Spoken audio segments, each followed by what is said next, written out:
Hey everyone, hope you're doing great. Welcome back to my channel. In today's video, we'll dive into what if Deku was recruited by S.H.I.E.L.D. as a young hero. Smash that subscribe button, and be sure to peek at the description below. Let's begin. The world had a sound again. For a long, terrifying stretch of time, it had been nothing but a muffled roar, the squelching of viscous fluid, and the frantic, useless pounding of his own heart against his ribs. Now, the sounds were sharp, distinct. The distant wail of sirens drawing closer. The frantic clicking of 100 smartphone cameras. The awed, breathless murmurs of the crowd. A collective sigh of relief that tasted of ozone and burnt sugar. All Might, he did it again! Did you see that punch? He changed the weather! Izuku Midoriya heard them, but the words were like stones skipping across the surface of a deep, dark lake. They didn't penetrate the crushing pressure of his failure. He stood on the periphery of the crowd, his yellow backpack clutched in one white-knuckled hand. His lungs burned, not from the lack of oxygen he had just endured, but from the acrid shame that filled them with every shuddering breath. He had been useless. Worse than useless. He had been a liability. The pro-heroes were corralling the onlookers now, their voices a mixture of authority and strained reassurance. Kamui Woods was helping to clear debris, his lacquered arms moving with practiced efficiency. Mount Lady, back to her normal size, was giving an interview to a flock of reporters, her smile bright and camera-ready. They were heroes. They were what he had always, desperately, wanted to be, and All Might. Izuku's eyes found him. The symbol of peace stood tall amidst the chaos, his signature smile fixed in place, though Izuku, a lifelong scholar of the man, could see the slight tremor in his clenched fists, the way his breath hitched almost imperceptibly. He was giving a thumbs up to the cameras, a beacon of invincibility. A few minutes ago, on a rooftop away from prying eyes, that beacon had been extinguished. Izuku felt a fresh wave of nausea. He had seen the truth behind the smile. A skeletal man wreathed in steam, a man drowning in the responsibility of a power that was killing him. And that man, his idol, his god, had looked him in the eye and delivered the verdict. Without a quirk, it's not possible. The words echoed in the hollow space where his dreams used to be. They were quiet, pragmatic, and utterly devastating. All Might hadn't been cruel. That was the worst part. He had been kind. He had been realistic. He had been a hero telling a child to stop chasing a fantasy that would get him killed. A paramedic approached Izuku, her face etched with professional concern. Hey kid. You were the one the villain grabbed, right? We need to check you over. Izuku shook his head, unable to meet her gaze. I'm fine, he mumbled, the lie tasting like ash in his mouth. He wasn't fine. He felt like a hollowed-out shell. He just wanted to disappear. He sidestepped her and melted back into the dispersing crowd, a ghost in his own life. He found his notebook a few feet away, lying open on the scorched pavement where it had been dropped. The cover was charred at the edges. The page it was open to, a detailed analysis of the sludge villain's fluid dynamics and potential weaknesses, was smeared with grime. His own handwriting mocked him. All that analysis, all that knowledge, and when the moment came, his body had been nothing but a hindrance. No, that wasn't right. He hadn't been a hindrance. He'd been the catalyst. He was the reason Bakugo had been caught. He had delayed All Might. He had made everything worse. He picked up the notebook, the symbol of his lifelong obsession, and for the first time in his life, it felt like a burden. A childish scrapbook of impossible things. He shoved it into his backpack and began the long walk home, each step heavier than the last. The sky bled from a brilliant blue to a bruised orange and purple. The city lights began to flicker on, each one a tiny star of hope for someone, but not for him. He walked on autopilot, his gaze fixed on the cracks in the pavement. He passed an electronics store, and a dozen television screens in the window showed the same image. All Might, fist in the air, victorious. A group of kids inside were cheering, one of them wearing an All Might onesie, his tiny fists raised in imitation. Izuku felt a tear, hot and thick, trace a path through the grime on his cheek. He quickly wiped it away, his heart clenching with a pain so sharp it was almost physical. He had been that little boy. He had lived and breathed that dream. And now it was dead. All Might himself had signed the death certificate. His route took him through a quieter underpass, the ambient noise of the city dimming to a low hum. The air grew cooler here, smelling of damp concrete and neglect. This was where he'd first been attacked. He flinched, his body remembering the suffocating embrace of the villain before his mind fully registered the location. He quickened his pace, his worn red sneakers squeaking softly on the grimy floor. He was so lost in the swirling vortex of his own misery that he didn't hear the car until it was right beside him. It was silent, impossibly so. An electric engine, he registered dimly. It was a sleek, black sedan, the kind of car that was so understated it screamed money and influence. Its windows were tinted to an impenetrable black, and it moved with the predatory grace of a panther. It coasted to a perfect stop a few feet ahead of him, blocking his path.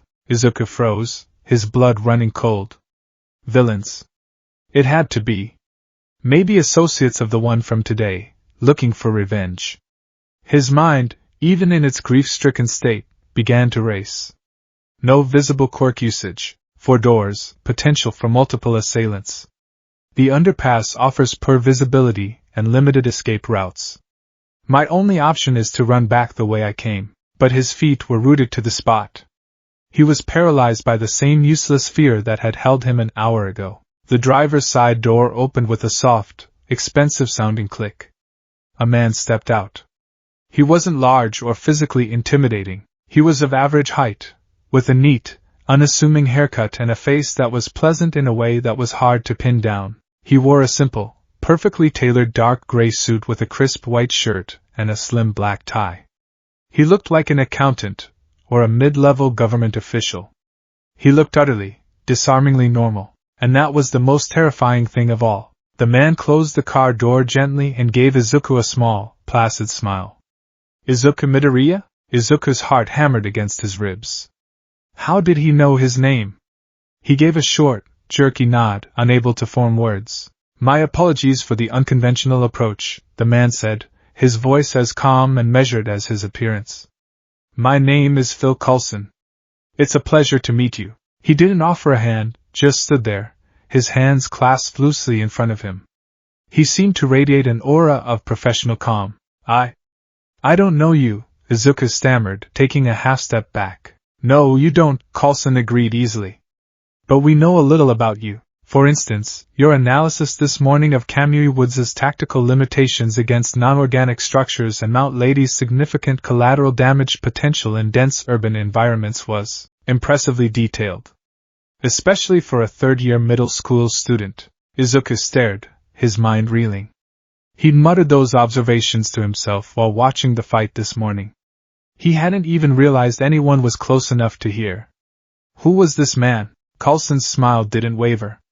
We find your analytical skills to be quite promising. He took a single, unhurried step forward. But that's not why I'm here. What you did for your friend this afternoon, for Katsuki Bakugo. Izuku flinched at the name. Shame washed over him again, hot and suffocating. I didn't do anything. I just got in the way. Is that what they told you? Coulson's voice was gentle, but it cut through Izuku's self-loathing with surgical precision. Is that what he told you? The unspoken he hung in the air between them, as heavy and imposing as All Might himself. Izuku couldn't answer. He just stared at the ground. Let me offer a different perspective, Coulson continued, his tone shifting from pleasant to something more focused, more intense. Our data suggests something else entirely. It suggests that a quirkless civilian, with a 97.4% probability of self-termination, willingly engaged a hostile entity that had already overpowered multiple pro-heroes. That civilian's intervention, specifically the targeted attack on the villain's ocular regions with a ballistic projectile, your backpack, created a disruption in the villain's structural integrity. That disruption lasted for precisely 8.7 seconds. Izuku looked up, his eyes wide with confusion. Data? What data? The important kind, Coulson said smoothly. 8.7 seconds. In that window, the hostage was able to regain momentary respiratory function, and the villain's concentration was critically compromised. This created the opening All Might needed to land his final, decisive blow. The news will say All Might saved the day. The heroes on the scene will say the same. But the data says that without your 8.7 seconds, the outcome could have been tragically different. From our perspective, Izuku Midoriya, what you did wasn't getting in the way. It was heroic. Heroic. The word struck Izuku with the force of a physical blow. It was the one thing he had ever wanted to be. The one thing he had just been told, by the greatest hero of them all, that he could never be. And now this stranger in a suit, this man who spoke in probabilities and data points, was saying it to him like it was an established fact. But I'm quirkless, he whispered, the word tasting like poison. All Might said, you can't be a hero without a quirk. A flicker of something. Disappointment? Disagreement? Crossed Coulson's face, so fleeting it might have been a trick of the light. All Might is a great hero. He is a symbol, and the world needs symbols. But he is also just one man, with one perspective. A perspective, I might add, that is shaped by the possession of arguably the most powerful quirk on the planet. It's understandable he would see the world through that lens. He took another step closer. Izuku didn't back away this time. My employers, Coulson said, his voice dropping slightly, drawing Izuku in, see things differently. They operate in the spaces between the symbols. They believe that quirks are a variable, not a prerequisite. They are a tool, and any tool can be a crutch. We've seen heroes with incredible powers who lack the courage to use them. We've seen villains with minor quirks who bring cities to their knees through sheer intellect and strategy. He paused, letting the word sink in. My employers believe heroism isn't about the power you're born with. It's about what you do with what you have. It's about intelligence. It's about strategy. It's about courage in the face of impossible odds. It's about running into a fight you know you can't win, to buy someone else 8.7 seconds. Coulson's eyes were locked on Izuku's, and for the first time, Izuku saw past the placid exterior. There was an intensity there, a deep, unwavering conviction that was as powerful in its own way as All Might's smile. We saw your analysis, Izuku. We saw your courage. We see your potential. We disagree with All Might's assessment. Tears were welling in Izuku's eyes again, but these were different. They weren't tears of grief or shame. They were tears of a fragile, terrified, and overwhelming hope. A single, tiny seed of it, planted in the barren wasteland of his shattered dreams. Coulson reached into his suit jacket and pulled out something small. It wasn't a business card or a phone. It was a simple data chip, matte gray and completely unmarked. He held it out to Izuku in his open palm. We can't offer you a quirk, he said, his voice now a quiet, serious promise. We can offer you something else. We can give you the tools. The training. The purpose. We can take that brilliant mind and that reckless heart and forge them into something more effective than any pro-hero you've ever idolized. We can teach you how to be a hero, not with a power, but with your mind, your skill, and your will. Izuku stared at the chip as if it were a live grenade. His mind was a maelstrom of confusion, fear, and a hope so fierce it hurt. This was insane. This had to be a dream, or a trick. A villain group trying to recruit him? But for what? What could a quirkless kid offer them? Yet, the man's words, they resonated with a part of him he thought had died on that rooftop. The part of him that still believed. Who are your employers? Izuku finally managed to ask, his voice hoarse. Coulson's smile returned, small and enigmatic. The ones who watch. The ones who see the patterns others miss. The ones who believe that a shield is just as important as a sword. He nudged the chip forward slightly. Everything you need to know is on there. The file is encrypted with a one-time key. Once you access it, it will erase itself in 1 hour. No pressure. No obligation. The choice is yours, and yours alone. Izuku's hand, trembling uncontrollably, reached out and took the chip. It was cool and smooth to the touch, impossibly light. It felt like the heaviest thing he had ever held. If you decide this isn't for you, Coulson said, his tone returning to its earlier pleasantness, no one will bother you again. You can go back to your life, apply to a good high school, and forget this conversation ever happened. We will consider the matter closed. He gave a polite nod. Have a good evening, Izuku Midoriya. And with that, he turned, walked back to the silent black car, and got in.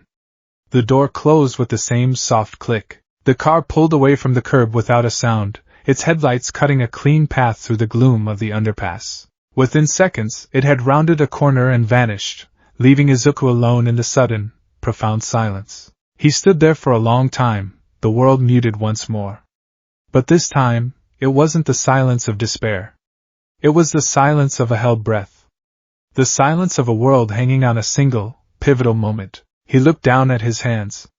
In one, he held the burnt, grime-stained notebook, the symbol of a dream that had been declared dead. In the other, he held a small, gray data chip, an impossible offer from a man who saw not a useless, quirkless boy, but a hero. The tears finally fell, silent and steady. He didn't know if he was crying from relief, or from sheer, unadulterated terror. He clutched the chip so tightly his knuckles turned white, the sharp edges digging into his palm. The choice was his. Shield Substation Kestrel 7, Tokyo. 2 hours earlier, the air in the monitoring hub was cool, dry, and filled with the low, almost subliminal hum of 1,000 servers processing 1 billion points of data per second. There were no windows. The only light came from the soft, blue-white glow of dozens of holographic displays and monitor banks that covered every wall, displaying everything from satellite weather patterns over the Pacific to encrypted chatter on villain networks. This was Outpost Kestrel, one of S.H.I.E.L.D.'s primary data gathering and analysis centers for the Asia-Pacific region, buried deep beneath the bustling streets of Tokyo. Agent Kenji Tanaka, his eyes weary from a 10-hour shift, took a long sip of his synthetically caffeinated nutrient paste. It tasted, as always, vaguely of cardboard and regret. His job, for the most part, was mind-numbingly dull: watch the data streams, monitor for priority keywords, and flag anything that deviated from established patterns.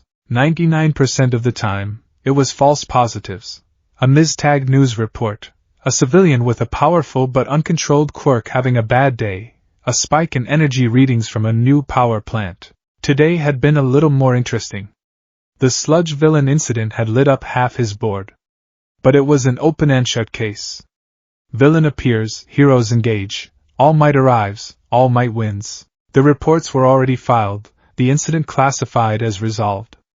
Kenji was just doing the final sweep before clocking out. He was running a post-incident analysis, a proprietary S.H.I.E.L.D. algorithm codenamed Weaver that cross-referenced eyewitness footage, thermals, audio logs, and probability metrics to build a complete tactical picture.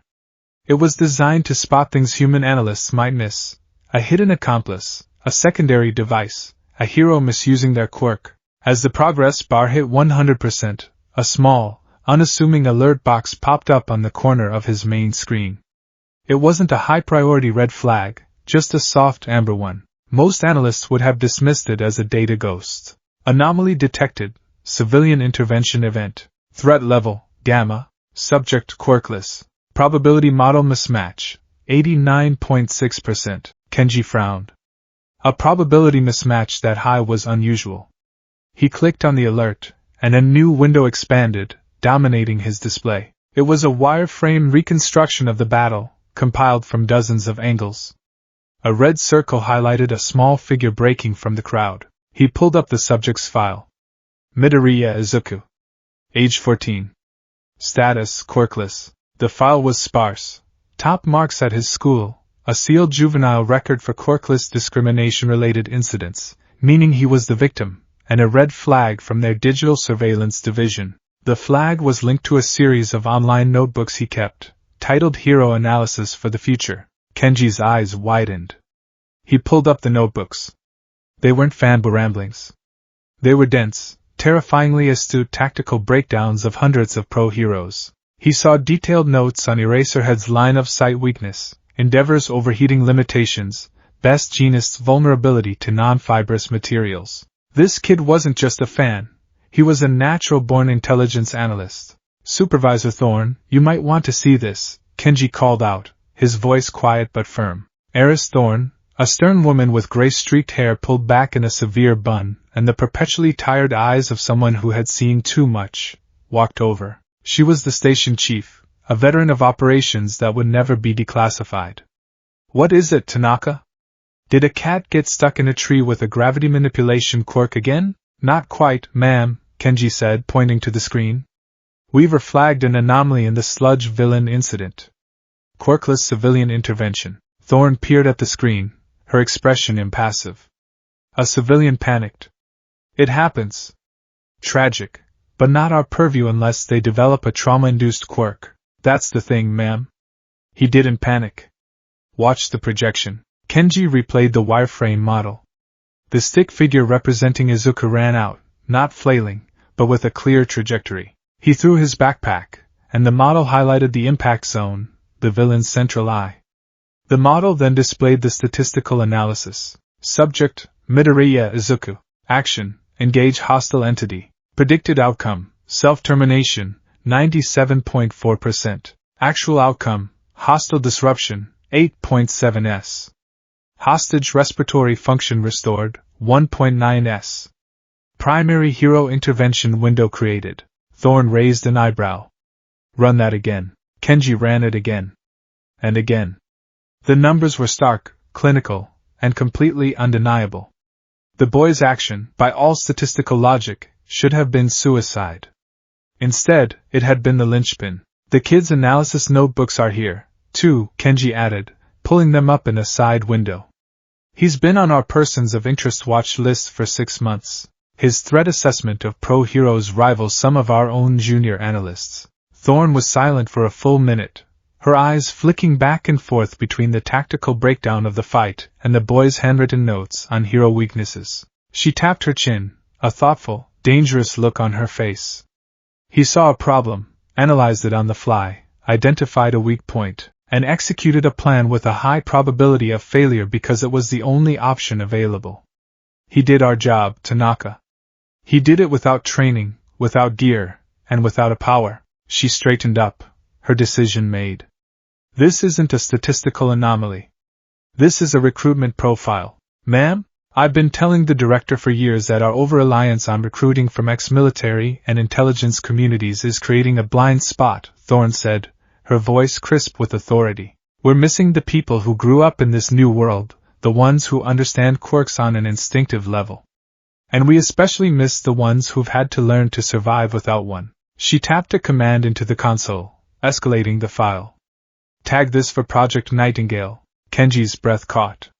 Project Nightingale was a theoretical recruitment initiative, championed by Director Fury himself. The premise was radical: find individuals with the heart and mind of a hero but no quirk, and build them from the ground up into the perfect shield.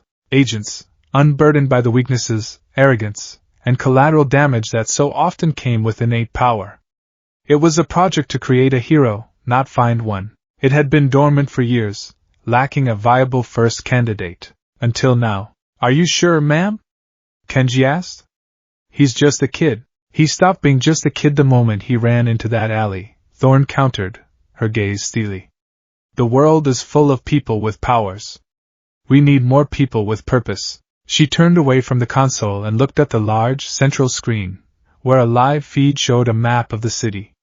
Find me our nearest specialist in delicate acquisitions. I want someone on the ground before the boy gets home.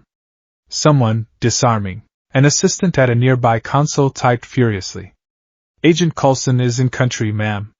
He just wrapped up the Ito clan situation in Kyoto. A rare, thin smile touched Eris Thorn's lips. Perfect, she said, her voice dropping to a near whisper as she watched the blinking dot representing Izuku Midoriya on the map. Send in the company man. The amber alert on Kenji's screen was manually overridden. A new file was created, locked with the highest level of clearance.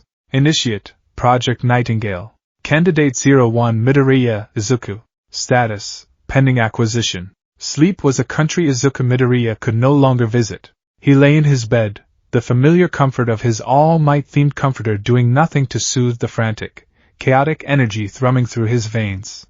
The moon cast a pale, sterile light through his window, illuminating the pantheon of smiling heroes that adorned his walls. For 14 years, these posters had been his sanctuary, a gallery of gods promising a future of impossible, brilliant things. Tonight, they felt like monuments in a graveyard. All Might's face, captured in a dozen dynamic poses, loomed largest. His signature V-shaped antennae, his chiseled jaw, the brilliant, unwavering smile. That smile had been the sun in Izuku's sky his entire life. But now he had seen the eclipse. He had seen the skeletal man beneath the myth, and he had heard the quiet, pragmatic finality in his voice. "You can't be a hero!" The words were a phantom limb, an ache in a space that used to hold his soul. Every time he closed his eyes, he was back on that rooftop, the wind whipping at his clothes, the smell of ozone in the air, the crushing weight of his idol's pity. It was a truth so absolute, so devastating, that it should have annihilated him. And yet, his left hand was clenched into a fist under his pillow, so tight his knuckles ached. He could still feel the cool, smooth plastic of the data chip, could still see the placid, unnervingly calm face of the man who had given it to him. "We disagree with All Might, Agent Phil Coulson." The name was bland, forgettable. The man was anything but. He hadn't offered a fantasy. He hadn't promised power or glory. He had spoken in a language of data, of probabilities, of 8.7 critical seconds. He had looked at Izuku, at quirkless, useless Deku, and seen not a liability, but an asset. He had called him heroic. Izuku's breath hitched. It was a poison and an antidote all at once. To believe Coulson meant he had to disbelieve All Might. It felt like sacrilege, like tearing down the very foundations of his world. But to believe All Might, that was to accept a life of quiet desperation, of watching from the sidelines forever, a notebook full of dreams he could never touch. He sat up, the springs of his bed groaning in the silent room. His gaze fell on his desk, on the pale blue glow of his computer's sleep light. The chip was there, sitting beside his mousepad, a tiny gray rectangle that held the weight of two possible futures. For hours he'd been wrestling with it.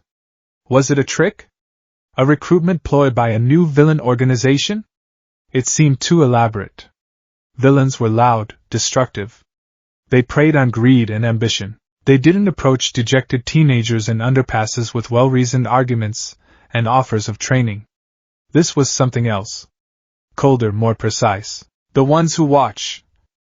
The ones who believe a shield is just as important as a sword. His heart hammered in his chest. This was it. The precipice. He could leave the chip on his desk, and in the morning throw it away. He could heed All Might's warning, accept his fate, and try to find a new, smaller dream.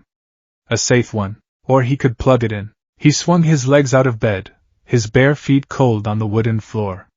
He moved as if in a trance, his body acting on a will his conscious mind was still terrified to acknowledge. He sat at his desk, his hand trembling as he picked up the data chip. It felt like a key to a door he wasn't sure he wanted to open. He took a deep, shuddering breath and inserted the chip into the USB port. For a second, nothing happened. Then, his screen went black. Not off, but a deep, absolute black. White text appeared in the center, stark and clinical, in a sans serif font. Shield OS verifying. Encryption key detected. One-time access granted. Warning, all contents will be permanently purged in T-60:00. A countdown timer appeared in the top right corner, already ticking down. 59:58. 59:57. A single, stylized logo materialized below the text, a circle with the profile of an eagle, its wings spread protectively.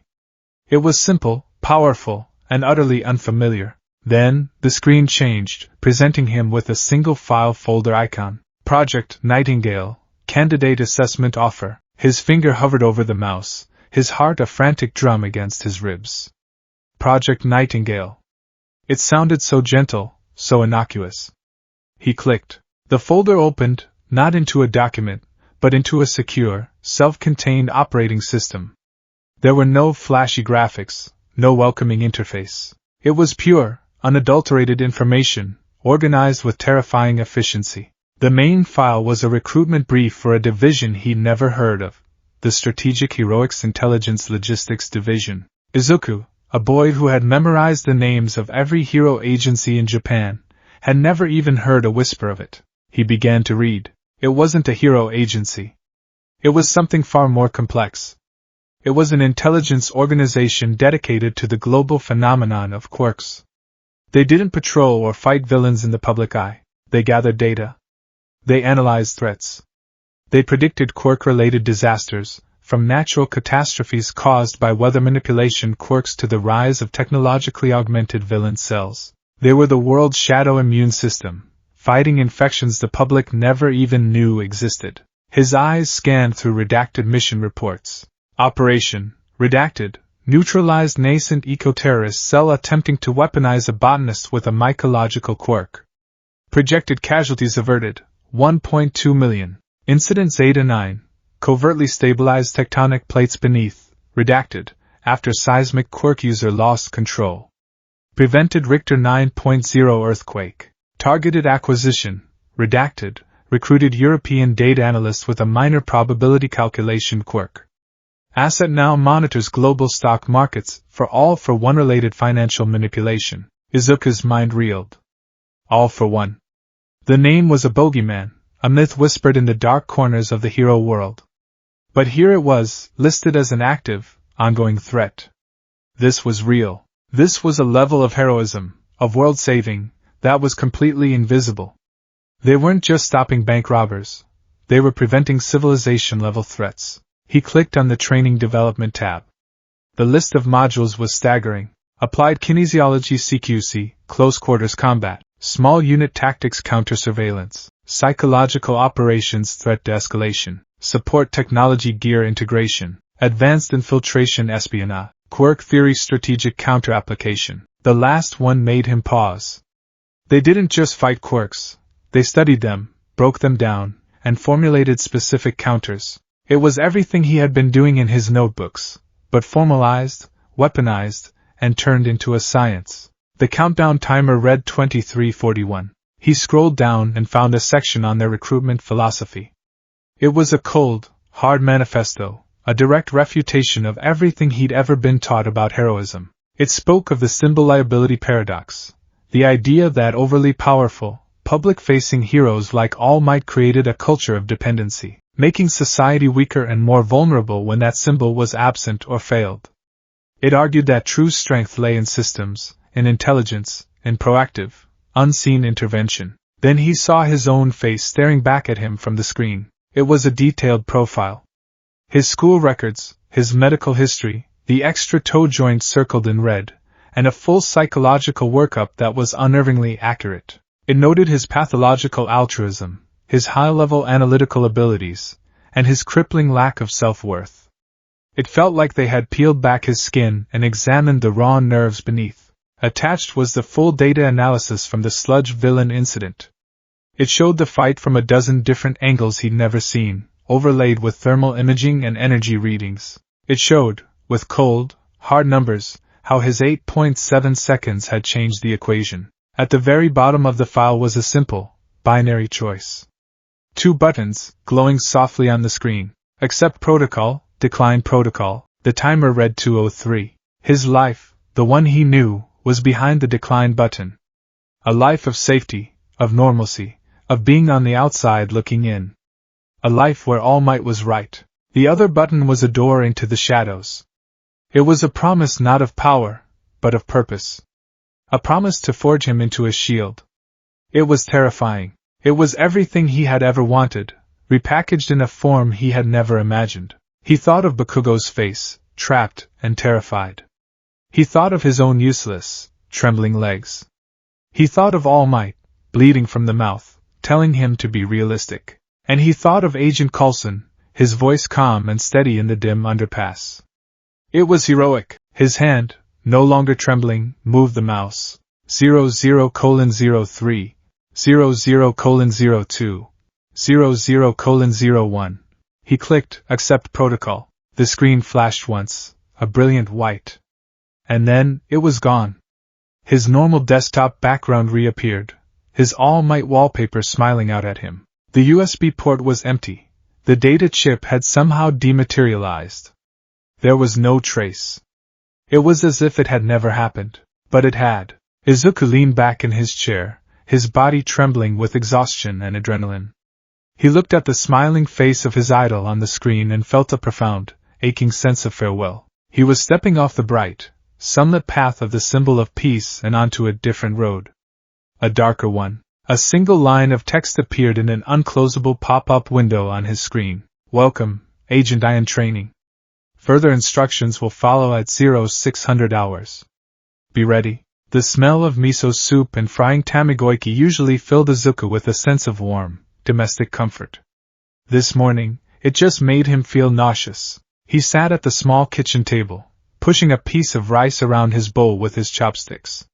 He hadn't slept at all. His mother, Inko Midoriya, placed a plate of perfectly rolled omelets in front of him, her brow furrowed with a familiar, loving concern. Izuku, honey? You're quiet this morning. Is everything all right? You were so distraught yesterday. He looked up at her kind green eyes, and the lie he had been rehearsing all night felt like a shard of glass in his throat. But he had to do it. The welcome packet had been explicit. Absolute discretion is your primary directive. Your former life is your cover. He forced a smile, hoping it didn't look as brittle as it felt. I'm okay, Mom. Actually, I'm better than okay. I have something to tell you. Inko's worried expression deepened. Oh, yesterday, he began, his voice gaining a bit of strength as he committed to the narrative. After everything that happened, I was feeling really lost. But something amazing happened. I was scouted. Her eyes widened. Scouted? By who? A hero agency? A flicker of fear crossed her face. No, nothing like that, he said quickly, waving his hands. This was the most important part of the lie. It's an international educational program. It's for aspiring hero analysts. You know, the people who work behind the scenes. In strategy and support? He pulled out his notebook, his old, familiar shield. They saw my analysis notebooks online somehow. They said my work showed incredible potential. It's a very prestigious, very exclusive internship. They want to sponsor me. A full scholarship to a special, training facility. Inko stared at him, her chopsticks hovering in midair. Her mind was clearly processing this sudden, shocking turn of events. A hero analyst. Not a hero. Not someone running into fires and fighting villains. Someone safe. Someone behind a desk, using that brilliant, overactive mind of his. An internship? She whispered, her voice trembling. For your analysis? But where is it? For how long? It's an accelerated program, Izuku explained, reciting the carefully constructed cover story Shield had provided in the 0600 hours data drop. It's at a private campus just outside the city, on a reclaimed island. It's a live-in program, very intensive. But the opportunities, Mom, they work with top hero agencies around the world. Stark Industries, the Hero Public Safety Commission. This is my dream. A version of it that I can actually achieve. The last part wasn't a lie.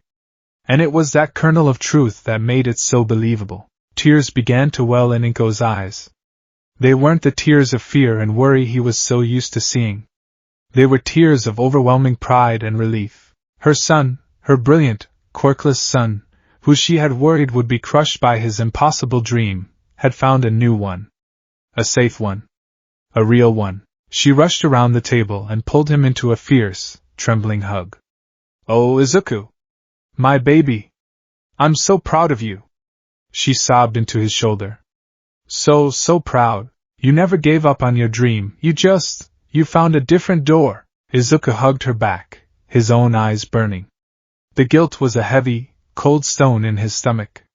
He was protecting her, he told himself. He was saving her from the truth of what he was about to do, but it still felt like a betrayal. The departure was swift and clinical.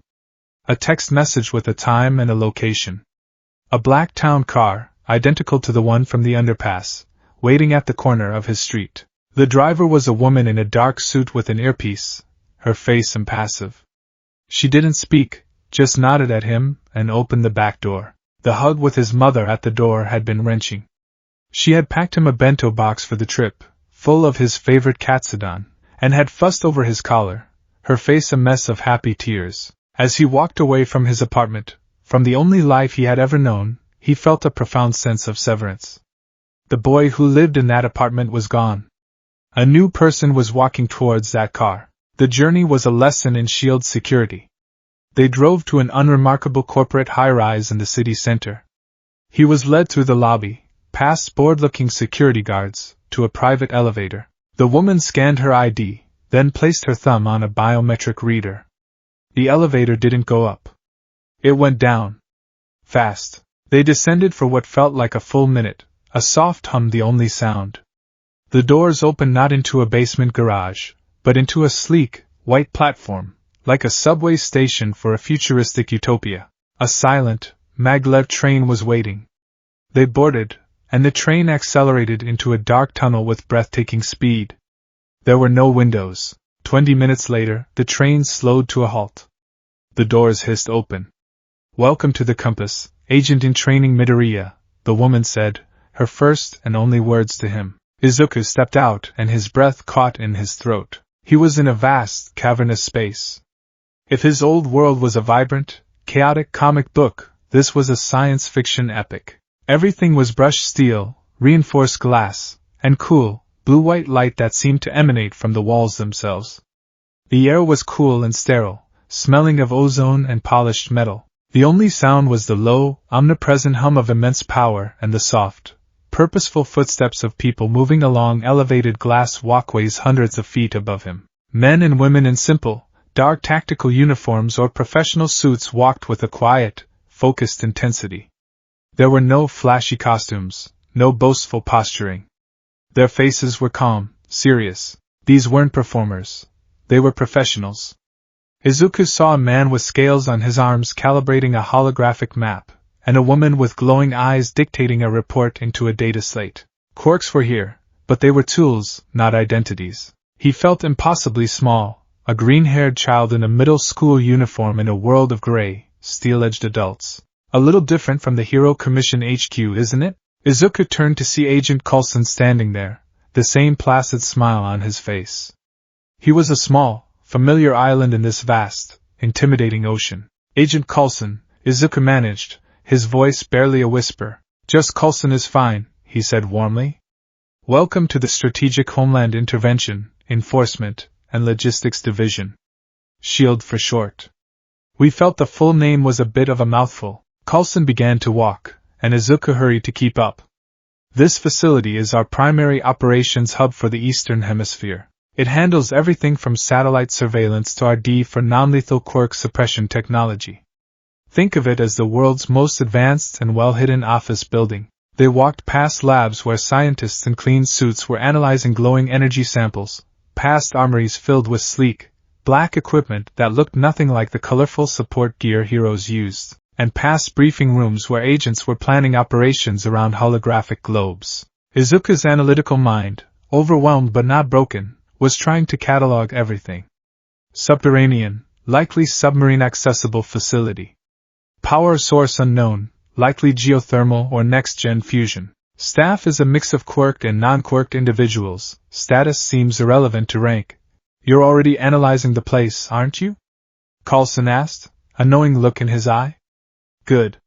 Situational awareness is skill number 1. He led Izuku into a small, featureless white room. There was a single, stark metal chair in the center, facing a massive black screen that covered the entire far wall. The door hissed shut behind them, plunging the room into near darkness. "The director wants to speak with you," Coulson said, his voice now devoid of its earlier warmth. It was all business. "He doesn't make a habit of personally greeting every new recruit. You, however, are a special case." Coulson gestured to the chair. "Have a seat. Be honest. And whatever you do, don't lie to him. He'll know." With that, Agent Coulson stepped back into the shadows by the door, becoming a silent observer. Izuku, his heart pounding a frantic rhythm against his ribs, walked to the chair and sat down. It was cold and uncomfortable.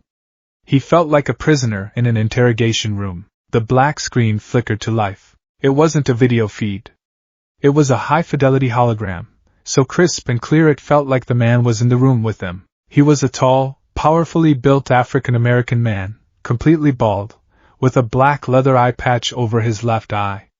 He wore a black trench coat over a black tactical turtleneck. His expression was a granite mask of stern authority, and his single, dark eye seemed to stare directly into the deepest, most insecure parts of Izuku's soul. This was a man who commanded power, who lived and breathed it in a way that made even All Might's presence seem theatrical. "Izuku Midoriya," the man said, his voice a low, gravelly baritone that vibrated in Izuku's bones. I am Director Nick Fury. Izuku swallowed hard, his throat suddenly bone dry. Sir. It's an honor. Save the platitudes, Fury said, his voice cutting through the air like a razor. Honors are earned here, not given. Right now, all you are is a statistical anomaly with a reckless streak. You look scared, kid. Good. You should be. You've just signed your life away on the word of a man you met in an alley, based on a single data file. That makes you either incredibly brave or incredibly stupid. My job is to figure out which. Fury's holographic form seemed to take a step closer. I've read your file. All of it. Including these. He held up a physical object. Izuku's blood ran cold. It was one of his notebooks. Hero Analysis for the Future number 13. The one that had been burnt and dropped during the fight. S.H.I.E.L.D. had it. This isn't a fanless hobby, Fury stated, flipping through the pages. His one eye scanned the detailed drawings and scribbled notes. Eraserhead's quirk requires line of sight and is ineffective against mutant class transformations. Endeavor's output diminishes with prolonged use, requiring controlled cooldowns. All Might's time limit. He stopped, his eye fixing on Izuku again. This is raw intelligence. Threat assessment. Vulnerability analysis. You break down heroes, symbols of hope, into assets and liabilities. You see the cracks in the armor. That is a S.H.I.E.L.D. skill set. And you developed it in your bedroom. Izuku didn't know what to say. He just stared, speechless. The world you love, the world of bright costumes and televised heroism, is a stage play, Fury continued, his voice dripping with a weary cynicism. It's a necessary one. It keeps people hopeful. But the real work, the dirty work that keeps the stage from collapsing, happens in the dark. It's done by people like us. We don't recruit powers, Midoriya. We recruit potential. We recruit weapons. And I believe you, your mind, can be forged into one of the sharpest weapons we have. He leaned in, his holographic eye seeming to bore a hole through Izuku. But first, we have to break you. We're going to strip away the fanba, the insecurity, the reckless, suicidal need to throw yourself in front of danger. We are going to take every ounce of that analytical talent, and that self-sacrificing heart. And we are going to burn away the weakness until only strength remains. We will rebuild you from the ground up. You will learn how to fight, how to disappear, how to save lives without anyone ever knowing your name. You will become something better than a pro hero. You will become an agent. The intensity in the room was suffocating. This was the true offer, stripped of Coulson's gentle framing. It was a promise of a crucible, of a painful, transformative fire. We have a code name for this initiative, Fury said, his voice dropping slightly. A project to create a hero from skill and will, not from the genetic lottery. We call it Project Nightingale. Izuku frowned in confusion. Nightingale? Like the bird? A ghost of a smile, so faint it was barely there, touched Fury's lips. No, kid. Not the songbird. Florence Nightingale. She went to war armed not with a weapon, but with knowledge. With analysis. She saw a broken, dying system and she fixed it. She fought death and disease with sanitation and statistics. She saved more lives with a clean bandage and a notebook than any soldier did with a rifle. She was a shield. That's what you're going to be. Fury's gaze was unrelenting. Your answer, Midoriya. This is your last chance to walk away. Are you in or are you out? This was the final test. The moment of true commitment. Izuku thought of the path not taken, the life of normalcy he could still, perhaps, go back to. It felt like a distant memory, a life that belonged to someone else. He looked at the intimidating, one-eyed man on the screen, a man offering not a dream, but a harsh, brutal purpose. And he found his voice. He met Nick Fury's gaze without flinching. His own voice, when it came, was quiet, but it did not shake. It was the sound of a choice being irrevocably made. I'm in, sir. Fury stared at him for a long moment, his eye assessing, judging. Then, he gave a single, sharp nod. Good. Don't make me regret it. The hologram flickered and vanished, leaving the screen black and the room in silence. The lights came up. Coulson stepped forward from the shadows, his pleasant smile back in place, as if nothing had happened. "Well," he said cheerfully. "That went well." He usually yells more. "Now then, Agent in Training Midoriya. Let's get you to your barracks. Your new life starts now." The first lesson Izuku Midoriya learned in S.H.I.E.L.D. was the anatomy of pain. It wasn't the sharp, fleeting pain of a playground bully's quirk, nor the suffocating terror of a villain's assault. This was a different beast entirely. It was methodical, educational. It was a language, and his body was the slate on which it was being written. He learned it in Training Room Delta, a cavernous space of padded gray floors and walls that absorbed sound, creating an unnerving, dead silence. The air was perpetually cool and tasted of antiseptic and exertion.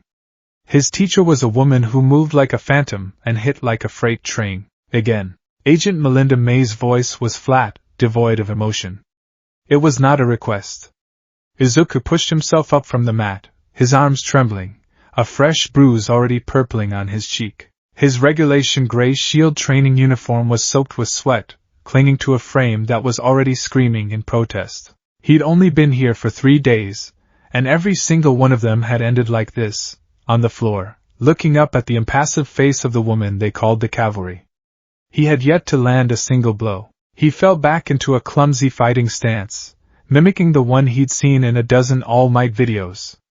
His fists were raised, his jaw was tight. His mind, his greatest asset, was racing, trying to process the data. Agent May is 163 centimeters tall, approximately 57 kilograms. Her style is a blend of Wing Chun and Krav Maga. She favors close-quarters engagement, targeting joint locks and nerve clusters. Her center of gravity is exceptionally low. If I can disrupt her balance, perhaps with a low sweep. He lunged, telegraphing the move a full second before his body responded. May didn't even seem to move. She simply shifted her weight, his legs sweeping through empty air. His own momentum threw him off balance, and in that split second of vulnerability, she was on him. Her hand chopped down on the back of his neck, not hard enough to injure, but with enough force to send a jolt of static through his entire nervous system. His legs buckled, and he was on the mat again, the impact knocking the wind from his lungs. "You're thinking too much," May said, standing over him. She wasn't even breathing heavily. "Your analysis is useless if your body can't execute. You process, you plan, you signal your intent, and then you fail.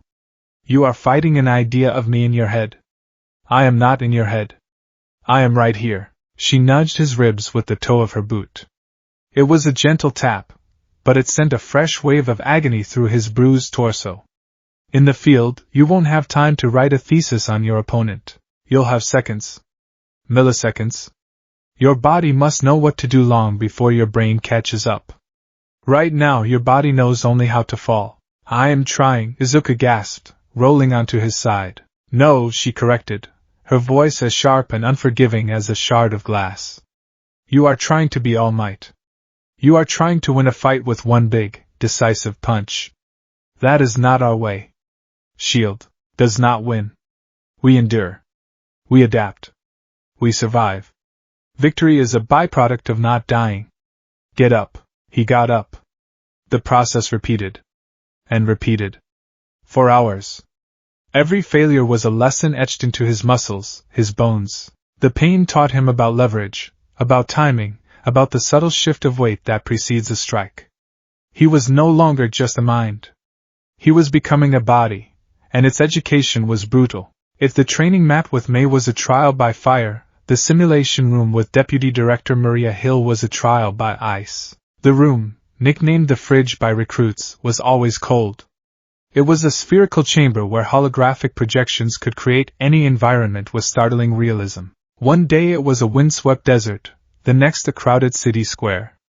Hill, a woman with a gaze as sharp as her perfectly tailored uniform, commanded it all from a suspended console, her expression a permanent mask of stern disapproval. Here, Izuku's analytical mind was supposed to be his strength. It was, in a way, his greatest weakness. His first major simulation was a classic hostage scenario. A splinter group of the Creature Rejection clan had taken over the top floor of a corporate skyscraper. There were 12 hostages, 5 hostiles with minor but dangerous quirks, and a bomb of unknown yield set to detonate in 20 minutes. Your objective is twofold, Midoriya, Hill's disembodied voice echoed through the simulated office.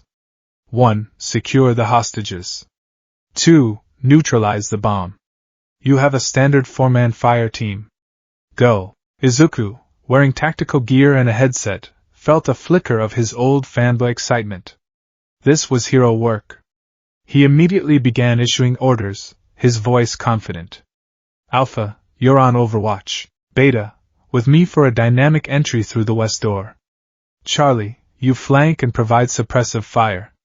We go in fast, neutralize the hostiles, and protect the civilians at all costs. It was a plan straight out of a pro-hero comic book.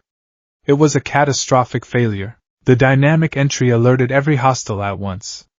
The enemy with the sound amplification quirk screamed, shattering the windows and deafening half his team. The one with hardened skin absorbed their tranquilizer rounds without effect. As Izuku's team was pinned down, a third hostile with a simple adhesion quirk sealed the bomb to the lead hostage, a terrified-looking businesswoman. 10 seconds to detonation, Hill's voice announced, calm and cold. Izuku's mind froze. He couldn't shoot the hostile without hitting the hostage. He couldn't get to the bomb. He had tried to be a hero, to save everyone. In the end, he saved no one. The simulation ended with a flash of white light and a deafening, artificial roar. He found himself back in the cold, empty sphere, the holographic debris fading around him. Hill was there, standing in the center of the room, her arms crossed. Her expression was withering. Congratulations, Midoriya. You just turned 12 hostages and your entire team into a fine red mist, she said, her voice dripping with scorn. You prioritized sentiment over strategy. You announced your presence like a Saturday morning cartoon hero. You treated quirk individuals as generic thugs instead of unique tactical problems. What was your primary mistake? Izuku's throat was tight. I tried to save everyone. Wrong, Hill snapped. Your primary mistake was confusing the objective with the ideal. The ideal is that everyone goes home safe. The objective was to secure the hostages and neutralize the bomb. Tell me, if you had been forced to choose, which objective takes priority? The hostages, of course. Izuku said without hesitation. Wrong again, she said, stepping closer. The bomb. The bomb, if detonated, could have destabilized the entire skyscraper, killing hundreds, maybe thousands. The 12 hostages are a tragedy. The building's collapse is a catastrophe. Shield deals in calculus, Midoriya. We weigh tragedies against catastrophes and we choose the lesser of two evils. We don't get happy endings. We get mission completion. Run it again. They ran it again. And again. For weeks. Each time, Izuku failed. Each time, Hill would dissect his failure with surgical precision. She broke him of his heroic impulses, his desire for a perfect outcome. She forced him to see the world not as a collection of people to be saved, but as a series of tactical problems to be solved. The breakthrough came a month later, in a simulation set in a crumbling sewer system. He had one hostile cornered, but the man had a dead man's switch linked to a floodgate that would drown a group of captured city workers downstream. His team was too far away to assist. The old Izuku would have tried to talk him down, to find a third way. The new Izuku, the one forged in Hill's ice, did the calculus. He analyzed the hostile stance, the wiring of the switch, the acoustics of the tunnel. He saw an opportunity, a 1.7-second window. He raised his training weapon. I can't save the hostage, he whispered to himself, a cold, hard truth. But I can complete the mission. He fired a single, precise shot at the hostile's shoulder, causing a spasm that made him drop the switch. In the same motion, Izuku threw a containment foam grenade he'd taken from his kit. It exploded, encasing the switch and the hostile's hand in rapidly hardening foam, preventing him from reacquiring it. But the jolt from the shot was enough to kill the cornered man. One casualty. The city workers were safe. The mission was complete. The simulation ended. Hill's voice came over the comms, and for the first time, it was devoid of scorn. It held only a single, cold, professional word. Acceptable. For Izuku, it felt like the highest praise he had ever received. His days fell into a grueling, monolithic routine. The wake-up call was an automated chime at 0430 hours. By 0500, he was in the gym for physical conditioning, running, weightlifting, exercises designed to build the lean, functional muscle of a gymnast, not the bulky mass of a bodybuilder. Then came breakfast, a nutritionally optimized paste that tasted vaguely of oatmeal, eaten in a silent mess hall with other trainees. The rest of the day was a blur of classes that pushed his mind to its absolute limit. Quark theory with Dr. Arnim Zola, a surprisingly pleasant, digitized consciousness who insisted on being called Professor. Espionage and counterintelligence, where he learned to spot tails, create dead drops, and lie with a placid open face. Unarmed combat with May. Tactical simulations with Hill. It was relentless. At night, he would collapse onto his narrow bunk in his small, featureless room, his body a symphony of aches, his mind buzzing with information. He would write letters home to his mother, carefully censoring his new life into the bland, cheerful narrative of an analyst in training. He wrote about team-building exercises, sparring with May, advanced problem-solving seminars, Hill's death simulations, and campus life, the sterile, windowless world of the compass. Each lie was a small cut, a reminder of the chasm that was opening between who he was and who he had been. The self-doubt, the voice that had always whispered, "You're just Quarkless, Deku," was still there. But it was changing. Shield didn't care that he was Quarkless. Here, everyone was a baseline human until proven otherwise. Competence was the only currency that mattered. Could you make the shot? Could you crack the code? Could you take the punch and get back up? He started to get back up faster. The change was gradual, almost imperceptible at first. It began with a single, successful parry against May. He was 6 weeks into his training, and the fight was following its usual, painful script. He was on the defensive, his body moving on instinct born of pure repetition. May lunged, a swift, straight jab aimed at his sternum. The old Izuku would have tried to block it, a futile gesture against her speed and strength. The new Izuku, the one whose muscles were finally starting to remember their lessons, did something different. He didn't think. He moved. He rotated his hips, letting the punch slide past his chest. His hand came up, not to block, but to guide, deflecting her arm's trajectory. He used her own forward momentum, a principle he understood intellectually but had never felt before, to pull her slightly off balance. For a single, breathtaking heartbeat, Agent Melinda May, the cavalry, was vulnerable. He didn't have the training to capitalize on it, and the moment was gone as quickly as it came. She recovered instantly, sweeping his legs out from under him and putting him on his back once more. But something was different. As he lay on the mat, gasping for air, he looked up and saw it. It wasn't a smile. It was a slight, almost imperceptible nod of her head. A microscopic twitch of her lips that might, in a generous light, be called approval. "Good," she said, the single word landing with more impact than any of her punches. "You were not a rock, resisting the current. You were not a stick, trying to strike it. For a moment you were water, you flowed with it. Do that again." He spent the next month learning to be water. The one bastion of warmth and humanity in Izuku's new, sterile life was Agent Phil Coulson. While May broke his body and Hill broke his spirit, Coulson was the one tasked with putting the pieces back together in the correct shield shape. Coulson taught him the soft skills of espionage. How to blend into a crowd.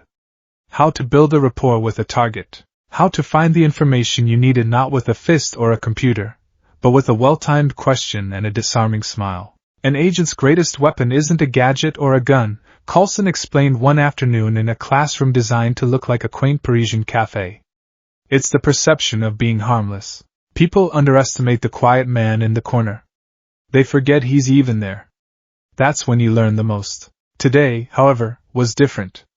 It was graduation day for his tech and gear module. Coulson led him down a series of corridors to a section of the facility Izuku had never seen before, the workshop. It was a tinkerer's paradise, a chaotic but organized space that smelled of soldering fumes, ozone, and hot metal. Agents in lab coats were working on everything from palm-sized reconnaissance drones that looked like dragonflies to what appeared to be a portable sonic cannon. It was a world away from the garish, brand-name support items pro heroes used. This was tech built for function, not for a marketing campaign. As you know, SHIELD agents don't have costumes, Coulson said, navigating through the clutter. We have uniforms. We have mission-specific gear. But Project Nightingale is unique. Your role will require a more persistent loadout. Something that can blend in but still offer tactical advantages. He stopped in front of a brushed metal locker. He keyed in a code, and the door hissed open. Inside, arranged neatly on a mannequin, was Izuku's future. It wasn't a hero costume. It was a suit of dark, practical combat gear. The material was a deep forest green, almost black in the low light, made of a non-reflective, ballistic weave fabric that could probably stop a knife. The lines were clean, efficient. There were no capes, no flashy logos. Just reinforced padding on the joints and torso. But it was the accessories that made Izuku's analytical mind buzz. The gloves, Coulson said, picking one up. Reinforced knuckles for CQC, but the fingertips have biometric spoofing sensors and a microfilament garrote in the wrist. He pointed to the boots. Sound-dampening saws and electromagnetic clamps for scaling metal surfaces. Limited use, but effective. He gestured to the utility belt. It was slim, functional, holding small, discrete canisters. Standard loadout, smoke pellets, flashbangs, EMP grenades, multi-tool, high-tension grappling line. Finally, he picked up a pair of sleek, dark goggles. The most important piece. Multivision tactical goggles. They offer thermal, night vision, and an augmented reality display that can link directly to our intelligence network. You see an enemy with a quirk we have on file, and their weaknesses will pop up right in your field of vision. It was a physical manifestation of his notebooks. It was a hero suit for a spy. We call it the Nightingale rig, Mark I. Coulson said with a proud smile. Tailor-made for your specific skill set. Try it on. 10 minutes later, Izuku stood in front of a full-length mirror, and for the first time in months, he truly saw himself. The boy who had arrived at the compass was gone. The scrawny, hunch-over frame was gone, replaced by lean, hard muscle earned through hundreds of hours of grueling work. The wild, untamed bush of green hair had been cut to a more manageable, professional length. His face was leaner, his jawline more defined. The freckles were still there, a faint echo of the boy he used to be, but it was his eyes that were the most different. The wide, star-struck awe was gone. In its place was a quiet, focused intensity. The eyes of a predator, an analyst. The eyes of someone who had failed 1,000 times and had gotten up every single time. He looked competent. He looked dangerous. He was no longer Izuku Midoriya, the quirkless Fanda. He wasn't Deku, the useless failure. He adjusted the goggles over his eyes, and the world flickered into a heads-up display of data overlays and targeting reticles. He was Agent Nightingale. And he was just getting started. 6 months to the day after he had walked into the compass, the final test came. It arrived, as most things in S.H.I.E.L.D. did, without warning. An alarm klaxoned through his barracks room at 0300 hours. The automated voice, calm and detached, echoed in the small space. Agent in training Midoriya, report to Simulation Chamber 7 immediately. Live-fire exercise. Repeat, this is a live-fire exercise. Izuku was out of bed and in his Nightingale rig in 90 seconds, his mind already shifting into tactical mode. Live-fire? Not a simulation? Possible facility breach? Or a test? High probability of the latter. Fury's methods. He arrived at the chamber to find Agent May waiting for him, her arms crossed, her face an unreadable mask. The chamber door was open, revealing a perfect holographic replica of a docked cargo ship at night. Your final exam, Midoriya, she said, her voice clipped. Intel suggests a black market arms dealer is meeting a client on board this vessel, the St. Petersburg. The dealer is a former Special Forces soldier named Kenta Tanaka. The client is unknown. The cargo is a case of advanced support tech stolen from a Stark Industries convoy. She handed him a data slate. Your mission is threefold. 1. Infiltrate the vessel, unseen. 2. Plant a tracker on the cargo crate. 3. Place this audio bug, she held up a tiny, almost invisible disc, on the client. You are to remain undetected. If you are compromised, you will exfiltrate immediately. This is a solo stealth and intelligence op. Lethal force is not authorized. Questions? Who is my support? Izuku asked, his voice steady. I am your handler for this exercise, Mei replied. But I will not be in your comms. You are on your own. Go. Izuku nodded once, pulling his goggles down. He took a deep breath, the sterile air filling his lungs, and slipped through the door into the simulation. The salty air and the sound of lapping waves were so real it was disorienting. He moved with a fluid silence he hadn't possessed 6 months ago. He used the shadows of the shipping containers on the dock to approach the ship's mooring lines. His movements were efficient, economical, no wasted energy. He was water. He scaled the line with practiced ease, his muscles burning with a familiar, controlled fire. He slipped over the railing onto the deck, melting into the shadows behind a winch. He crept along the ship's gangways, his sound-dampening boots making no noise on the rusted metal. His goggles, switched to thermal, allowed him to see the heat signatures of 2 guards patrolling the upper deck. He tracked their patterns, his mind building a predictive model. When their paths diverged, creating a 12-second window, he moved. He found the cargo hold. The crate was exactly where the intel said it would be, a large metal container with the Stark Industries logo stenciled on the side. Applying the magnetic tracker was the easy part. It clicked into place with a soft, satisfying sound. Objective 1 and 2, complete.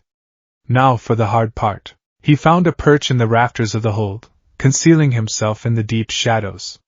He waited. Patience was another lesson learned in the crucible. 20 minutes later, he heard voices. The arms dealer, Tanaka, was a big man with a military bearing.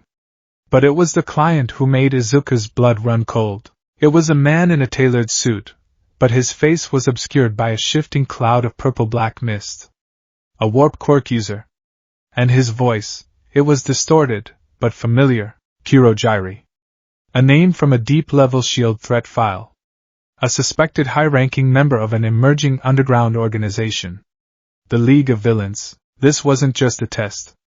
This was real, actionable intelligence. The payment, as agreed, Kurojiri's warped voice echoed in the hold. Show me the merchandise. Tanaka opened the crate. Inside were a dozen sleek, black rifles, pulse-energy weapons. Far beyond standard black market fare, Izuku knew he had to plant the bug. This was a direct link to a major threat. But the risk was immense. Kurojiri's quirk made him an impossible target. He could be anywhere. He did the calculus. Hill's voice echoed in his memory. Weigh tragedies against catastrophes. Letting this connection go was a potential catastrophe. He analyzed the scene. Tanaka was focused on the weapons. Kurojiri was inspecting them, his misty form coalescing slightly into a more solid shape as he reached for a rifle. His suit had a collar, a physical object. A target. Izuku had one shot. He couldn't use his grappling line. It was too loud. He had to get closer. He moved silently along the rafters, positioning himself directly above them. He palmed the tiny audio bug. It had a weak adhesive. He couldn't just drop it. It had to be placed. He did something incredibly stupid and incredibly brave. He took a single, small screw from his utility belt. He took aim and flicked it with his thumb. It arced through the air and landed with a tiny tink on a metal drum 10 feet to their left. As planned, both men turned towards the sound. It was the only distraction he would get. In that split second, Izuku dropped. He didn't make a sound, landing in a perfect crouch on top of the cargo crate behind Kurojiri. As the villain turned back around, Izuku reached out, his fingers brushing the fabric of the suit's collar for a nanosecond. The bug was in place. He pushed off the crate, vaulting backwards into the deep shadows on the other side of the hold just as Kurojiri turned his head, sensing something amiss. What was that? Rats, probably, Tanaka grunted, already closing the crate. Izuku didn't wait. He was already gone, melting back into the ship's labyrinthine corridors, his heart hammering in his chest. He made his way back to the deck and slipped over the side, rappelling down to the dock on his high-tension line. He didn't stop moving until he was back at the entrance to the simulation chamber. He stepped through the door, his body coiled tight with adrenaline. The illusion of the ship vanished, replaced by the sterile gray walls. May was there. And beside her, Deputy Director Hill and Agent Coulson. And on the main view screen, the holographic image of Director Nick Fury. They were all looking at him. No one spoke. The silence was heavier than any physical weight. Izuku stood at attention, his breathing slowly returning to normal. Mission report, he said, his voice level. Infiltration successful. Tracker planted. Audio bug planted on the target, identified as the villain Kurogiri. Exfiltration successful. No detection. Fury's single eye stared at him from the screen for a long, agonizing moment. The screw, Midoriya. The distraction. That wasn't in the mission plan. No, sir, Izuku admitted. It was a calculated risk to create an opportunity. It was a reckless, civilian move, Hill countered, her voice sharp. You exposed yourself. But it worked, Coulson interjected, a small smile on his face. May stepped forward. She walked a slow circle around Izuku, her eyes inspecting him from head to toe. She stopped in front of him, her gaze intense. You are not a soldier. You are not a brawler. You are not a hero. She paused, and Izuku braced himself for the inevitable failure. You are an agent, she finished, her voice flat, but Izuku could hear the faintest trace of something else beneath it. Respect. Fury's hologram loomed large. The intelligence you gathered on Kurogiri's weapons purchase has already been forwarded to our tactical division. It's a significant lead. He looked at Izuku, and the granite expression on his face seemed to soften by an infinitesimal degree. You passed the test, Midoriya? The crucible has done its work. He turned to the others. His probationary status is granted. Welcome to S.H.I.E.L.D., Agent Nightingale. The hologram vanished. Hill gave him a curt, single nod before turning and leaving. Coulson gave him a proud clap on the shoulder. Izuku stood there, the adrenaline finally draining away, leaving a profound, bone-deep exhaustion in its place. He had done it. He had survived. He looked down at his hands, at the calluses on his knuckles and the faint scars from his training. They were not the hands of the boy who had cried in an underpass 6 months ago. The crucible was over. But he knew, with a certainty that chilled him to his core, that the real test, the war in the shadows, had only just begun. Probationary status, Izuku Midoriya quickly discovered, was a unique form of purgatory. He was no longer a trainee, subject to the endless, brutal cycle of the crucible, but he was not yet a full agent. He was a tool that had been forged and sharpened but was now kept in a velvet-lined box, awaiting its first use. He had a new security clearance, a small stipend deposited into a sterile, untraceable bank account, and a new room in the agent's barracks that was identical to his old one, only slightly less temporary. The routine was different. Less structured, yet more demanding. He spent his days in the archives, studying decades of S.H.I.E.L.D. case files on quirk-related incidents, his analytical mind absorbing tactics and failures like a sponge. He had sessions with the Psych Division, designed to ensure the crucible hadn't broken him in the wrong places. And he had readiness drills, unannounced, unscheduled moments where a senior agent would appear and put him through a sudden, intense simulation to test his reaction time and adherence to protocol. He was a blade being constantly honed, and the waiting was an agony of its own. Every time his personal data slate chimed, his heart would leap, hoping it was the call. A mission, a chance to finally put his training to use in the real world. For 3 weeks, it was nothing but updated intel briefings and scheduling notices for his next psych evaluation. Then, on a Tuesday that felt like any other, the chime was different. The notification on his screen was stark, coded in crimson. Agent Nightingale. Report to Briefing Room 3 Gamma. 1,400 hours. Mission active. Izuku's breath caught in his chest. He was out of his chair and moving before he had even finished reading the sentence, his body, honed by months of instinctual training, already preparing itself. He arrived at the briefing room with 2 minutes to spare, his face a calm, professional mask that betrayed none of the frantic, electric excitement thrumming beneath his skin. The room was small, shielded against any form of electronic eavesdropping. A circular, holographic table dominated the center. 3 other agents were already there. They were all seasoned professionals, their quiet confidence a stark contrast to Izuku's coiled spring tension. The first was a woman with sharp, intelligent eyes and dark hair pulled into a severe tactical bun. Her file, which Izuku had dutifully studied, identified her as Agent Anya Thorne, a former Mossad operative and a specialist in infiltration. She was the team leader. The second was a lanky man with a cocky smirk, tapping away at a data slate. Agent Davis, the team's tech and communications specialist. He could supposedly bypass a military-grade firewall in under a minute. The third was a large, silent man of Chinese descent, his arms as thick as steel cables. Agent Chin. His file was heavily redacted, but the parts that were visible listed him as a master of multiple martial arts and the team's CQC expert. They were a standard four-man cell. Thorne the head, Davis the nerves, Chin the muscle, and Izuku, he wasn't sure what he was. The rookie, the liability, the wildcard. At ease, Nightingale, Thorne said without looking up from her own slate. Her voice was crisp, authoritative. Punctuality is a good start. Don't let it be your peak. Izuku gave a short, sharp nod and took his designated place at the table, his back straight, hands clasped behind him. He felt their eyes on him, assessing. The quirkless kid from Fury's pet project. He could feel the weight of their skepticism. The holographic table flickered to life, displaying a three-dimensional schematic of a warehouse complex on the industrial outskirts of Yokohama. All right, people, listen up, Thorne began, her tone all business. This is a milk run, straight from the director's desk. Simple in and out.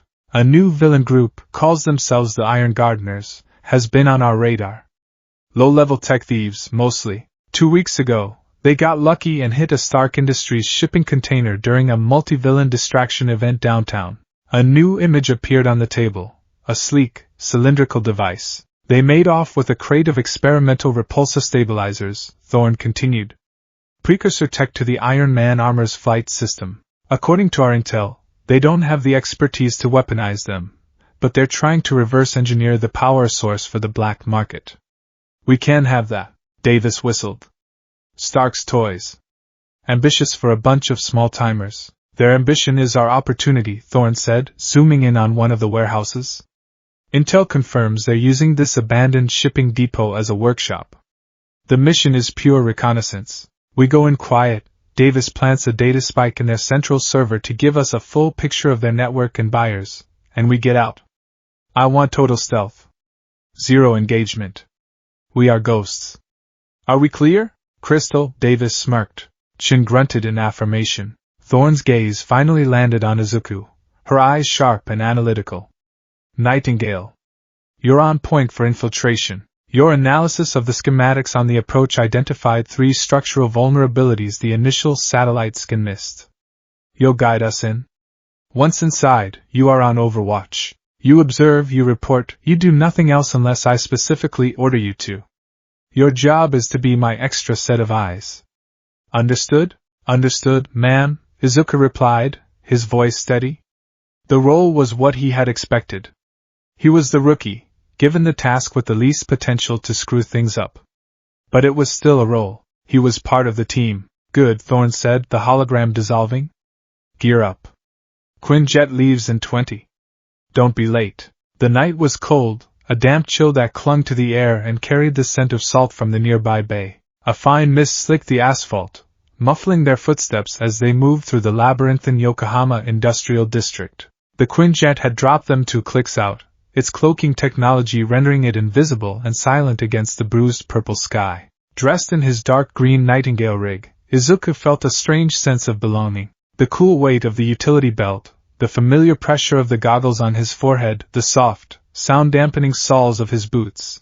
It was a second skin. He moved in perfect sync with the team, a silent, 4-man wraith flowing through the shadows cast by dormant cranes and rust-streaked shipping containers. They communicated with practiced hand signals. Thorne led, her movements economical and precise. Chin was her shadow, a silent mountain of a man covering their rear. Davis moved with a jittery energy, his fingers constantly dancing over the tactical gauntlet on his arm. Izuku took the point, as ordered, his eyes scanning every detail, his mind cross-referencing the reality of their surroundings with the schematics he had memorized. His goggles were down, the world rendered in the ghostly greens and oranges of thermal vision. He saw the heat signature of a rat scurrying along a pipe, the residual warmth of a truck that had passed by hours ago. He was processing 1,000 points of data per second. Chain link fence, 3 meters high. Barbed wire top has a 12-volt electric current, non-lethal deterrent only. 3 CCTV cameras on the perimeter, standard models, 90-second rotation loop. Davis can handle that. He held up a fist, the signal to halt. He pointed out the cameras, then traced their blind spots with his finger. Thorne nodded, and Davis went to work. A few taps on his gauntlet, and the live feeds on Thorne's monitor looped into a seamless, static image of an empty yard. They reached the target warehouse. It was a massive, corrugated metal box, bleeding heat from a few poorly insulated points. Izuku did a final sweep. The main doors were heavily reinforced. The windows were barred. But his earlier analysis had spotted a flaw. He pointed to a large ventilation shaft near the roof, 20 feet up. Intake fan, he whispered into his throat mic, his voice a barely audible rasp. According to city records, the bearings were flagged for replacement 2 years ago. High probability of mechanical seizure if the power is cut, and then suddenly restored. It would create a system-wide surge, and a lot of noise, Thorne whispered back. We're not here to knock. Find another way. Izuku's mind raced. He scanned the base of the building. His eyes caught it, a slight discoloration in the concrete foundation, almost invisible in the dark. A patch job. There, he pointed, utility conduit access panel. Sealed over during a renovation, but the conduit itself should still lead to the main breaker room. It was perfect. Quiet, unexpected. Thorne gave him a sharp, approving nod. Shin produced a tool from his pack, a high-frequency sonic drill that vibrated the concrete into dust with a barely audible hum. In minutes, they had an opening just large enough to squeeze through. They were in. The air inside was thick with the smell of ozone, hot metal, and stale coffee. The cavernous space was cluttered with half-disassembled machinery, wiring schematics pinned to corkboards, and the hulking, incomplete frames of what looked like combat drones. In the center of the room, on a massive workbench, was the open Stark Industries crate. The cylindrical repulsor stabilizers glowed with a soft, blue internal light, connected by a chaotic web of cables to a massive, humming power generator. 5 individuals were present, their heat signatures bright on Izuku's thermal display. They were dressed in mechanics coveralls, arguing over a flickering holographic blueprint. Thorne signaled for them to take positions. Chin melted into the shadows behind a stack of crates.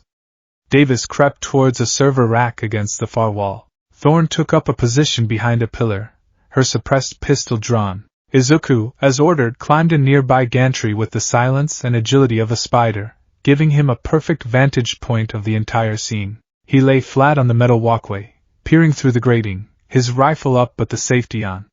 He was the eye in the sky. Everything was going according to plan. The villains were oblivious, engrossed in their work. Davis was halfway to the server, his movements fluid and silent. The mission was 90 seconds from completion, and then, everything went wrong. One of the gardeners, a short, bald man who had been quiet until now, suddenly went rigid. He lifted his head, sniffing the air like a bloodhound. Hey, the man growled, his voice rough. Something's not right. I smell sparks. Another man, clearly the leader, looked up from the blueprint, annoyed. What are you talking about, Jiro? Of course you smell sparks. We're running 12,000 volts through a jury-rigged power converter. No, not that, Jiro insisted, his head turning, scanning the shadows. Living sparks. People. They're bioelectricity. It's faint. But it's here. 4 of them. On the gantry, Izuku's blood ran cold. A sensory quirk. An electroreceptive type. Undocumented. Standard stealth tech was designed to fool cameras and microphones, to mask heat and sound. It couldn't mask the fundamental electrical field of a living human body. They had walked into a biological tripwire. Thorne cursed silently into the comms. Abort! Abort! Davis, pull back now, but it was too late. The leader followed Jiro's gaze, his eyes narrowing on the server rack where Davis was desperately trying to retreat into the shadows. There, The leader slammed a large red button on the workbench. A klaxon blared, flooding the warehouse with a deafening noise and flashing red lights. Metal shutters slammed down over the doors and windows, plunging them into a crimson-lit cage. The firefight was instantaneous and brutal. The villains weren't just thieves. They were prepared. One of them, a woman with long arms, fired a volley of razor-sharp bone shards from her fingertips, forcing Thorn to duck back behind her pillar. Another skin hardened into a rocky, gray carapace, and he charged at Chen's position with a roar. Davis, caught in the open, yelped as a stray bone shard tore through his shoulder.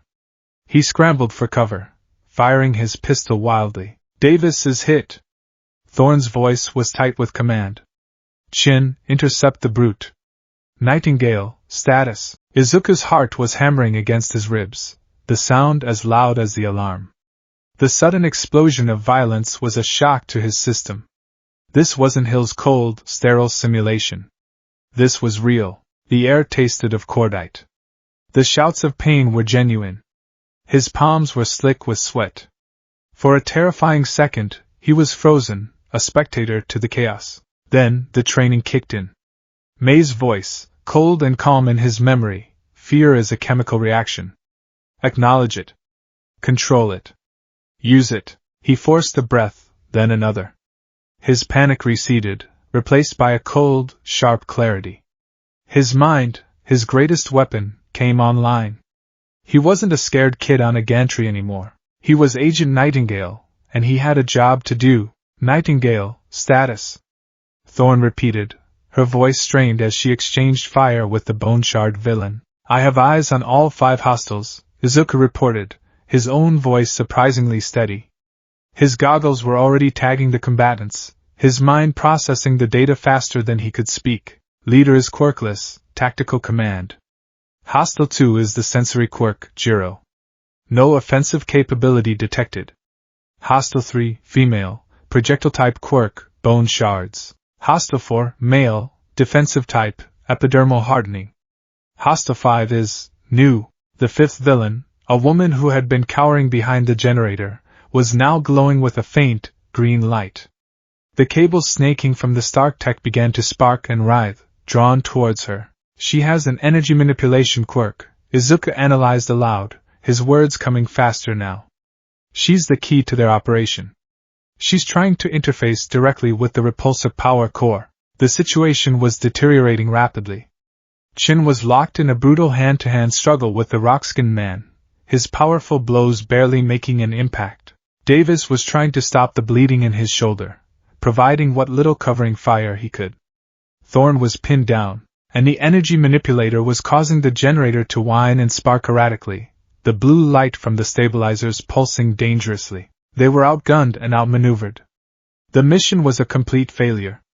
Now, it was about survival. Thorn's voice was grim. Forget the mission. We exfiltrate. Nightingale, find us a way out. Now. Izuku scanned the warehouse. The main shutters were down. The utility conduit they'd entered through was too small for a fast retreat under fire. They were trapped. Calculus, Midoriya? Hill's voice, cold as the grave. Weigh tragedies against catastrophes. The catastrophe wasn't their capture. It was the generator. The unstable, jury-rigged power converter connected to advanced Stark technology being manipulated by an unknown energy quirk. His goggles zoomed in, analyzing the power fluctuations. The readings were off the charts. The core was overloading. Ma'am, the generator is critical. He yelled into the comms. It's going to blow. The entire block will go with it. He didn't have a perfect solution. He didn't have a third option. But he had an idea. It was a terrible, reckless idea. It broke every rule of the mission brief. It was a gambit. He made a decision. Ma'am, I have a plan, he said, his voice dropping, focused. But I need a diversion. We're a little busy for plans, Nightingale. Thorn snapped back, ducking another volley of bone shards. The generator, he insisted, his mind working faster than it ever had. He pulled up the schematics from the briefing on his HUD. He saw the power flow, the main conduits, the cooling system, and he saw the flaw. A flaw only someone with his obsessive attention to detail would have noticed. It has an external coolant regulator. A direct flow conduit on the northeast side. If you can rupture it with a high-impact round, it should trigger an emergency shutdown. The feedback loop will overload their systems and create a localized EMP burst. Non-lethal. It will neutralize their tech, and the energy manipulator's quirk along with it. There was a moment of silence on the comms, broken only by the sound of gunfire. It was a rookie's plan, a theoretical solution proposed in the middle of a firefight. Thorn had every reason to ignore him. And the risk? She demanded. High, Izuku admitted, his eyes locked on the target. A 34% chance of a full-scale detonation if you miss the conduit and hit the primary power cell. I don't like those odds, Davis groaned from his position. They're better than the odds we have now, Izuku countered. Ma'am, it's our only way. Another agonizing second of silence. Then Thorn's voice, tight with resolve. Fine. Buy me a shot. You have 10 seconds, Nightingale. It was all he needed. Izuku pushed himself up. He wasn't on Overwatch anymore. He was in the fight. He took a smoke grenade from his belt, pulled the pin, and threw it down into the center of the warehouse. It exploded with a thick, billowing cloud of gray smoke, instantly obscuring the battlefield. The villains shouted in confusion, their shots becoming wild. Smoke out! Izuku yelled, and then he was moving. He vaulted over the railing of the gantry, using his grappling line to swing down into the chaos, landing in a perfect, silent roll. He was inside the cloud, a ghost in the machine. His thermal vision cut through the smoke. He saw 2 heat signatures moving towards him blindly. The sensory quirk user, Jiro, and one of the generic thugs. He didn't hesitate. Mei's training took over. He was water. The first thug swung a pipe wildly. Izuku flowed around the attack, his hand striking the man's elbow, forcing the joint to hyperextend. As the man screamed and staggered, Izuku swept his legs, using the man's own weight to bring him crashing to the floor. A precise chop to the side of the neck, and the man was unconscious. Non-lethal. Efficient. Jiro, the sensory user, was more difficult. He could see Izuku's biosignature through the smoke. He's here! He yelled, lashing out with a wrench. Izuku didn't try to fight him. He dodged, closing the distance. He grabbed Jiro's outstretched arm, twisted, and drove his knee into the man's solar plexus. The air rushed out of Jiro's lungs in a pained gasp. Before he could recover, Izuku dislocated his shoulder with a sharp, practiced twist and pushed him away. The man crumpled, neutralized without being killed. He had bought Thorn her window. Thorn now! He yelled. From across the warehouse, a single, clear shot rang out, distinct from the chaotic gunfire. Izuku saw it on his thermal display, a high-velocity round streaking through the smoke and impacting the generator in a precise spot. For a moment, nothing happened. The generator's hum intensified, rising in pitch to an unbearable shriek. The blue light from the stabilizers flared, turning the smoke into a brilliant, pulsing storm. The energy manipulator screamed as raw power arced from the core and coursed through her body. Then, with a sound like a thunderclap and a flash of blinding white light, the power died. The emergency lights, the klaxon, the humming of machinery, everything went silent. The only light came from the faint red glow of the emergency strobes. The smoke began to clear, revealing a scene of absolute stillness. The rock-skinned man's quirk had deactivated, leaving him dazed and vulnerable. The bone shard user was clutching her head, disoriented by the EMP blast. The energy manipulator was unconscious on the floor, smoke rising from the overloaded cables around her. The fight was over. The debriefing room was cold and silent. Izuku stood at attention, his uniform clean, his face a neutral mask. The cut on his cheek from a stray piece of shrapnel was the only outward sign of the chaos from a few hours ago. Agent Davis was in the medbay being treated for a minor wound. Chen and Thorn stood on either side of him, equally silent. In front of them, projected on the main screen, was not Director Fury, but Deputy Director Maria Hill. Her arms were crossed, her expression as hard and unforgiving as granite. The Iron Gardeners are in SHIELD custody, she began, her voice devoid of any warmth. The stolen Stark technology has been secured. Agent Davis will make a full recovery. By these metrics, the mission could be classified as a success. She paused, letting the word hang in the air. Izuku's hope flickered for a brief moment. It will not be, Hill continued, her voice dropping, turning to ice. The mission was a catastrophic failure from the moment you failed to identify the sensory quirk and were compromised. Your objective was reconnaissance. You were to be ghosts. Instead, you engaged the enemy, sustained an injury to an agent, and caused significant damage to the facility. Her cold eyes settled on Izuku. He felt like an insect under a microscope. Agent Nightingale, she said, her tone dangerously quiet. My report indicates that you broke protocol on 3 separate occasions. You abandoned your overwatched position. You engaged the enemy without a direct order. And you proposed a high-risk, unvetted tactical gambit that deviated from established exfiltration procedures. Izuku's mouth was dry. Yes, ma'am. And yet, Hill continued, a flicker of something unreadable in her eyes, the after-action analysis shows that your gambit was, in fact, the only viable course of action. Your quick thinking and tactical improvisation in the face of mission failure prevented the deaths of your team and a catastrophic detonation that would have leveled 3 city blocks. For that, you should be commended. A wave of relief washed over Izuku, so potent it almost made him dizzy. He had done the right thing. However, Hill's voice cut through his relief like a scalpel. Do not mistake this commendation for approval. You broke the chain of command. You acted unilaterally. Your gambit, while successful, had a 34% chance of catastrophic failure. The mission was reconnaissance. Your job was to observe. You took it upon yourself to solve the problem. She leaned forward, her image seeming to loom over him. Success is not the only metric we use at S.H.I.E.L.D. Agent. Adherence to protocol is paramount. An agent who cannot be trusted to follow orders is a liability, no matter how brilliant their improvisations are. You are a piece in a very large, very complex machine. You do not get to decide the shape of the board.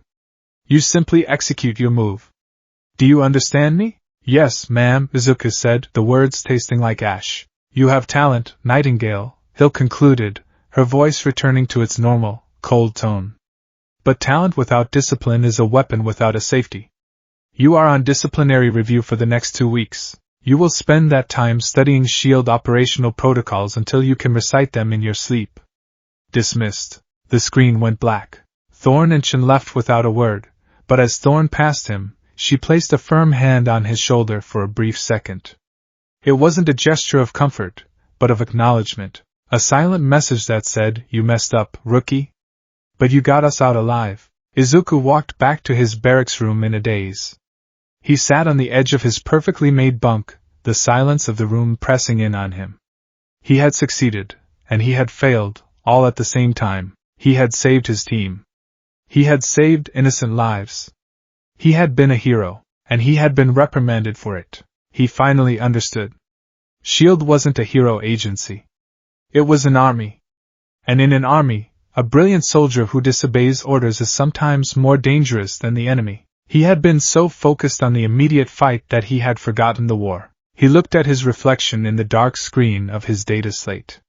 The confident agent from the morning was gone. In his place was a tired, conflicted young man, caught between the heroic instincts that had defined his entire life, and the cold, hard logic of the S.H.I.E.L.D. he had sworn to serve. His first mission was over. He had gotten his first taste of the real world, and it was a bitter, complicated flavor he would never forget.